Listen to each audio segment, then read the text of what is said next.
Hello, everybody. Scott Golden here with the Pro Wrestling Logic YouTube channel. Welcome back to those of you who are new. Welcome back to those of you who are seasoned veterans of what we do around here. And for those that are new, we discover pro wrestling, both old school and the current product, in an audio format. And we are in the midst of the World Class Championship Wrestling review series. We've got every episode on the network starting in 1982, and we're going to go through the entire run.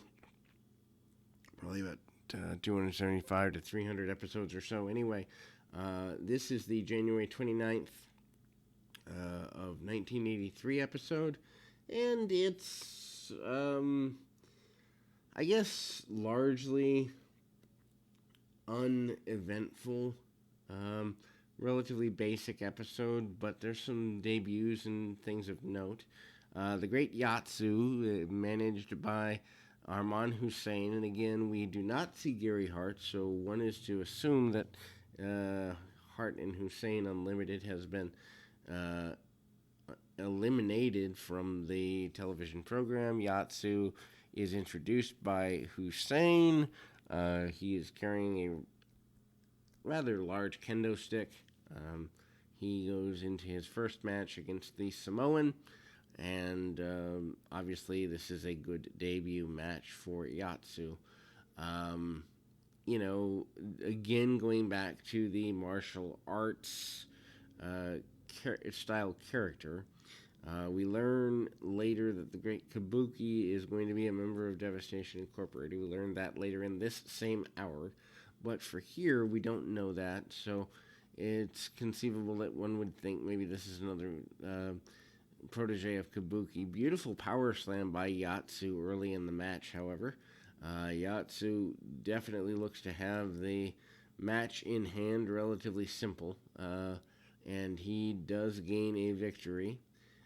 His victory is gained in just a few minutes. The whole match runs under 5 minutes, so obviously they're putting Yatsu over pretty strong. He even executes a kick post the match, so adding an extra little heat getter onto that.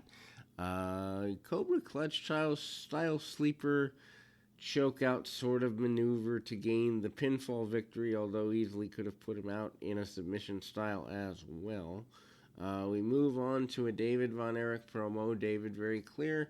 He's not impressed with the Freebirds, not impressed with Bundy, says he's going to get even with Bundy down the road. Also says that he wants to avenge his brother's issue with the Freebirds. Eventually, he projects the Freebirds and the Von Erichs in a six-man tag will happen somewhere down the road. Six-man tag team championships on the line, that sort of thing. We move into what is a rather, I don't know that I'd say ugly match, but it's certainly not the prettiest thing ever seen, as Freebird Michael Hayes against Jose Lothario.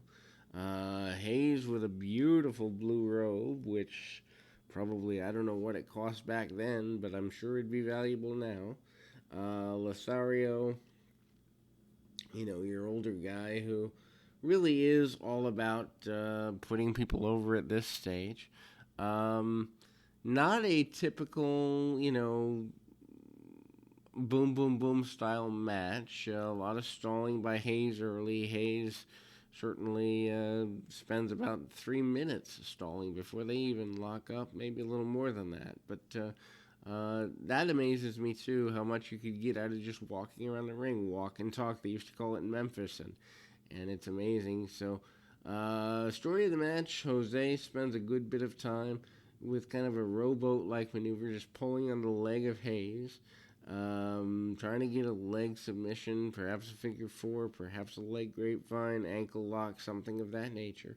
Literally, the entire match is built around Hayes trying to protect his legs and ankles, and when he's on his feet, he gets kicked to the back of the calf and the like. Lothario not seeming to be intimidated by Hayes. Obviously, Lothario leading Hayes to a better than average match in the sense of psychology and storytelling, but obviously the gentleman being from two different eras does not help the match itself. And Hayes does, in fact, gain advantages through nefarious means. There's a swinging neck breaker spot a good way, probably a little more than halfway through the match, that does not look good because they're just not on the same page. Just looks very awkward and almost in slow motion. Hayes, though, does not seem to want to back down. Lothario, though, fires up at the very, very end with a series of punches. This is after taking a good bit of punishment from Hayes. So I don't want to say they're burying Michael Hayes, but certainly if you can't handle a guy who's 10 to 15 years your senior, how he's supposed to handle the Von Erichs, who are his contemporaries, does kind of fall apart a little bit. And a lot of people think that because I prefer old school wrestling means I am going to just be always complimentary. That's not the fact. Pro Wrestling Logic all about does wrestling make sense? And in this case, there's a series of shots. Hayes held up by the ropes. I like that. Hayes finally does go down after taking about half a dozen, maybe more shots. But if he has trouble with a guy like Jose Lothario, who I assume is at least 10 years his senior, there's issues there. The rest of the Freebirds do make their way in. Of course, that being Roberts and Gordy. They do interfere and lead to a disqualification victory there. Terry Gordy is going on and on about wanting to get even with the Von Erichs, wanting to take the Von Erichs out. Also, does another promo at the end of the program talking about wanting to be not only the America's champion, but the world champion down the road. There is talk in an episode that comes up here of a Flair versus Gordy match. Would love to see that. It does not air immediately, but that doesn't mean it doesn't air at all.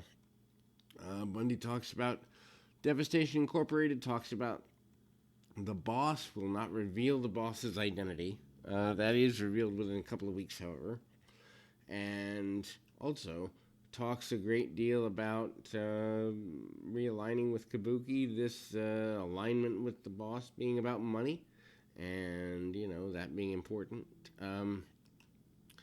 And then we see main event for the week, Al Madrill and Bugsy McGraw versus Bundy and Kabuki. Boss is not here yet, although even to the live arena, Bundy putting over Devastation Incorporated before the match. With the four combatants that are here, obviously the match is a little bit slower. Kabuki still protected quite well, although not as well as when Gary Hart had him under control. I really do think that Gary Hart, as a performer, as a talent, and as a booker, did a really good job of protecting his heels. Bugsy and Kabuki go at it for quite a bit, tag off to Madrill. Madrill handles his own with Bugsy. Has a little more trouble with Bundy, although Madrill does cut the ring off, and Bugsy and Bundy and Madrill are in the corner quite a bit. Kabuki not afraid to cheat from the outside, take a cheap shot here and there.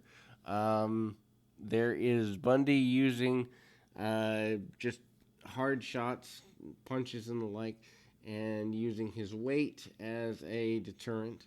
There is a point near the end of the contest where Bugsy McGraw and King Kong Bundy are brawling with each other, and McGraw does the bit of the, I guess I'd say the Popeye punch, the wind-up punch. That's there as well. And the match goes a little longer than it should, perhaps. They're given probably close to 12 to 15 minutes. I didn't time it out, but it feels just longer than it should. Hot tag to Bugsy McGraw near the last 2 or 3 minutes of the match with Kabuki.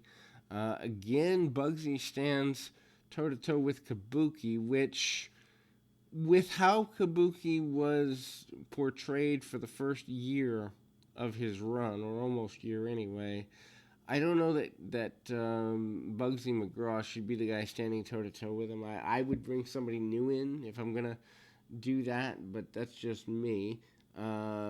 Anyway, Bugsy heads to the top rope and does the kind of Tarzan beat the chest. Kabuki rolling out of the way, and we see Kabuki come up with a side kick to the face, tags off to Bundy. Bundy, who obviously has an immobile opponent, hits a giant big splash. 1, 2, 3.